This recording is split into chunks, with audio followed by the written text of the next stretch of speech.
Hi ಎಲ್ಲರಿಗೂ ನಮಸ್ಕಾರ. ಇವತ್ತಿನ ಈ ಒಂದು ವಿಡಿಯೋದಲ್ಲಿ 2025-26ನೇ ಸಾಲಿನ ಪೋಸ್ಟ್ ಮೆಟ್ರಿಕ್ SSP ಸ್ಕಾಲರ್ಶಿಪ್ಗೆ ಅಪ್ಲೈಯನ್ನು ಮಾಡಿ ಲಾಸ್ಟಲ್ಲಿ ಫೈನಲ್ ಸಬ್ಮಿಟನ್ನು ಕೊಡೋಕೆ ಹೋದರೆ ಅದರಲ್ಲಿ your Aadhaar card is not seeded and inactive ಅಂತ ತೋರಿಸ್ತಾ ಇದೆ.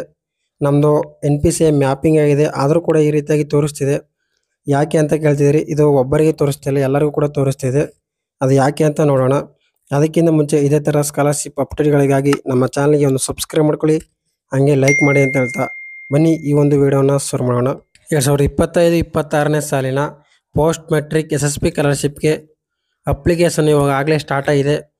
ಅದರ ಲಾಸ್ಟ್ ಡೇಟ್ ಬಂದು 30/9/2025 ಆಗಿರುತ್ತೆ. ಯಾರ್ಯಾರು ಅಪ್ಲೈಯನ್ನು ಮಾಡಿಲ್ಲ ಅವರು ಅಪ್ಲೈಯನ್ನು ಮಾಡಿ.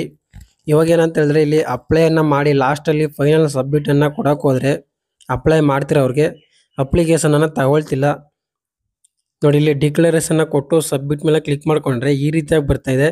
ಇಲ್ಲಿ ಏನಂತ ಹೇಳ್ತಾ ಇದೆ ಅಂದರೆ, ನಿಮ್ಮ ಆಧಾರ್ ಯಾವುದೇ ಬ್ಯಾಂಕ್ ಖಾತೆಗೆ ಜೋಡಣೆ ಆಗಿರೋದಿಲ್ಲ ಅಥವಾ ನಿಮ್ಮ ಆಧಾರ್ ನಿಷ್ಕ್ರಿಯವಾಗಿರ್ತದೆ ಅಂದರೆ your Aadhaar is not seeded to any bank account are inactive ಅಂತ ತೋರಿಸ್ತಿದೆ. ಆದರೆ ನಾವು ಚೆಕ್ ಮಾಡಿಕೊಂಡ್ರೆ ನಮ್ಮ ಬ್ಯಾಂಕ್ ಖಾತೆಗೆ NPCI ಮ್ಯಾಪಿಂಗ್ ಕೂಡ ಆಗಿದೆ, ಎಲ್ಲ ಸರಿಯಾಗಿದೆ ಅಂತ ತೋರಿಸ್ತಾ ಇದೆ.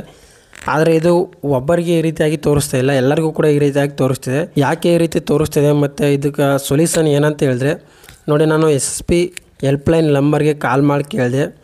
ಅವರು ಯಾಕೆ ಈ ರೀತಿ ಬರ್ತಾಯಿದೆ ಮೇಡಮ್, ನಮ್ಮದು NPCI ಮ್ಯಾಪಿಂಗ್ ಕೂಡ ಆಗಿದೆ, ಆದರೆ ಇಲ್ಲಿ ಸಬ್ಮಿಟನ್ನು ಕೊಡೋಕೆ ಹೋದರೆ ಈ ರೀತಿಯಾಗಿ ತೋರಿಸ್ತಾ ಇದೆ ಅಂತ ಹೇಳಿದೆ. ಅವರು ಅದಕ್ಕೆ ನೋಡಿ, ಇದು ಸೆಂಟ್ರಲ್ NPCI ಮ್ಯಾಪಿಂಗಿಂದ ಪ್ರಾಬ್ಲಮ್ ಆಗಿದೆ, ನಾವು ಅದನ್ನು ಸರಿಪಡಿಸೋಕೆ ಹೇಳಿದ್ದೀವಿ, ಒಂದು ಸ್ವಲ್ಪ ವೆಯ್ಟ್ ಮಾಡಿ 5 to 8 days ಅಂತ ಹೇಳಿದ್ರು. ಆದ್ದರಿಂದ ಯಾರ್ಯಾರು ಇವಾಗ ಫೈನಲ್ ಸಬ್ಮಿಟನ್ನು ಕೊಡ್ತಾ ಇದ್ದೀರಾ ಅವರು ಒಂದು ಸ್ವಲ್ಪ ವೆಯ್ಟ್ ಮಾಡಿ ನಿಮ್ಮ ಸಬ್ಮಿಟನ್ನು ಮಾಡ್ಕೊಳ್ಳಿ, ಅಥವಾ ಸಬ್ಮಿಟನ್ನು ಕೊಟ್ಟು ನೋಡಿ, ತಗೊಂಡ್ರೆ ತಗೊಳ್ಳಲಿ, ಇಲ್ಲಾಂತೇಳಿದ್ರೆ ಸ್ವಲ್ಪ ವೆಯ್ಟ್ ಮಾಡಿ ನೀವು ಸಬ್ಮಿಟನ್ನು ಮಾಡಬೇಕಾಗಿರುತ್ತೆ. SSP ಹೆಲ್ಪ್ಲೈನ್ ನಂಬರ್ಗೆ ಕಾಲ್ ಮಾಡೋಕ್ಕೆ ಕೇಳಿದಾಗ ಅವರು ಈ ರೀತಿಯಾಗಿ ಹೇಳಿದರು. ಆದ್ದರಿಂದ ಸ್ವಲ್ಪ ವೆಯ್ಟ್ ಮಾಡಿ ನೀವು ಸಬ್ಮಿಟನ್ನು ಮಾಡಿ, ಅಥವಾ ಸಬ್ಮಿಟ್ ಮಾಡಿ ನೋಡಿ ತಗೊಂಡ್ರೆ ತಗೊಳ್ಳಲಿ. ನೋಡಿ, ಈ ರೀತಿಯಾಗಿ ತೋರಿಸ್ತಾ ಇರೋದು ಒಂದು SSPಯ ವೆಬ್ಸೈಟ್ಲಿ ಪ್ರಾಬ್ಲಮ್ ಆಗಿರ್ಬೋದು, ಅದನ್ನು ಸರಿಪಡಿಸ್ತಾರೆ. ಆದರೆ ಎಲ್ಲರೂ ಕೂಡ ದಯವಿಟ್ಟು ಒಂದು ಸರಿ NPCI ಮ್ಯಾಪಿಂಗ್ ಆಗಿದೆಯಾ ಅಂತ ಚೆಕ್ ಮಾಡ್ಕೊಳ್ಳಿ. ಯಾಕಂತ ಹೇಳಿದ್ರೆ, ಇದು ನಿಮ್ಮದು NPCI ಮ್ಯಾಪಿಂಗ್ ಆಗಿದ್ರೆ, ಆಧಾರ್ ಸೀಡೆಡ್ ಆಗಿದ್ದರೆ ಮಾತ್ರ ನಿಮ್ಮೊಂದು ಅಕೌಂಟ್ಗೆ ಸ್ಕಾಲರ್ಶಿಪ್ ಬರೋದು. ಆದ್ದರಿಂದ ಒಂದು ಚೆಕ್ ಮಾಡ್ಕೊಳ್ಳಿ NPCI ಮ್ಯಾಪಿಂಗನ್ನು ಯಾವ ರೀತಿ ಮಾಡಬೇಕು ಅಂತ ನಾನು ಒಂದು ವೀಡಿಯೋನ ಮಾಡಿದ್ದೀನಿ. ಅಲ್ಲಿ ನೀವು ಈ ಥರ ಮೇಲ್ಗಡೆ ಐ ಕಾರ್ಡಲ್ಲಿ ಬರುತ್ತೆ, ಅದನ್ನು ಕ್ಲಿಕ್ ಮಾಡ್ಕೊಂಡು ನೀವು ನೋಡ್ಕೊಳ್ಬೋದು. ಕೆಲವೊಂದಷ್ಟು ಜನಕ್ಕೆ ರಿಯಲ್ ಆಗಿ ಕೂಡ ತೋರಿಸ್ಬೋದು ಈ ರೀತಿಯಾಗಿ ನಿಮ್ಮದು ನಾಟ್ ಸೀಡೆಡ್ ಮತ್ತು ಇನ್ಆಕ್ಟಿವ್ ಅಂತ. ಆದ್ದರಿಂದ ಹೇಳ್ತಿರೋದು, ಎಲ್ಲರೂ ಕೂಡ ಒಂದು ಸಾರಿ ಚೆಕ್ ಮಾಡ್ಕೊಳ್ಳಿ. ಅಥವಾ ನಿಮ್ಮ ಬ್ಯಾಂಕಿಗೆ ಹೋಗಿ ಬ್ಯಾಂಕಲ್ಲಿ NPCI ಮ್ಯಾಪಿಂಗ್ ಆಗಿದೆ ಅಥವಾ ಆಧಾರ್ ಸೀಡಿಂಗ್ ಆಗಿದೆ ಅಂತ ಚೆಕ್ ಮಾಡಿಸ್ಕೊಳ್ಳಿ.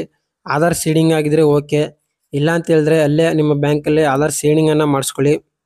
ಇಷ್ಟೇ ಅಂತ ಹೇಳ್ತಾ ಇವತ್ತಿನ ಈ ಒಂದು ವಿಡಿಯೋದಲ್ಲಿ ಇಷ್ಟ ಆಗಿತ್ತು. ಇದೇ ಥರದ ಸ್ಕಾಲರ್ಶಿಪ್ ಅಪ್ಡೇಟ್ಗಳಿಗಾಗಿ ನಮ್ಮ ಚಾನಲ್ಗೆ ಇನ್ನೂ ಯಾರು ಸಬ್ಸ್ಕ್ರೈಬ್ ಮಾಡ್ಕೊಂಡಿಲ್ಲ ಅವರು ಸಬ್ಸ್ಕ್ರೈಬ್ ಮಾಡ್ಕೊಳ್ಳಿ, ಹಾಗೆ ಲೈಕ್ ಮಾಡಿ ಅಂತ ಹೇಳ್ತಾ ಇವತ್ತಿನ ಈ ಒಂದು ವಿಡಿಯೋನ ಮುಗಿಸ್ತಾ ಇದ್ದೀನಿ. Thanks for watching.